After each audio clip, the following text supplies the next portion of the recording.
இன்று தமிழ்நாட்டு முதலமைச்சரை கேள்வி கேட்கும் திமுக தலைவர் திரு மு.க. ஸ்டாலின் அவர்களுக்கு என்னுடைய ஒரு கேள்வி. உங்கள் ஆட்சியில் நடைபெற்ற குற்றங்களுக்கு யார் பொறுப்பு? அந்த குற்றங்கள் நடைபெற்ற இடத்துக்கு நீங்கள் சென்றதுண்டா? அங்கே போய் நேரடியாக அந்த குடும்பத்துக்கு ஆறுதல் சொன்னதுண்டா? சட்டம் தான் கடமை செய்யும் என்று நீங்களும் அறையில் தான் இருந்தீர்கள்.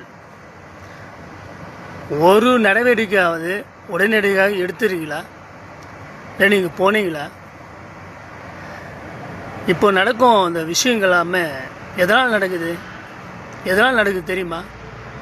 தமிழ்நாடு கிட்டத்தட்ட போதையில் இருக்கிறது.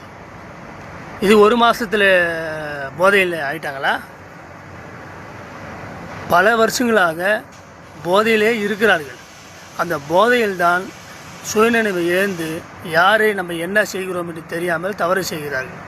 அதுக்கு காரணம் யார்? போதை நடமாட்டம் எப்படி தமிழ்நாடு ஃபுல்லாக அஃப்ரைட் ஆச்சு?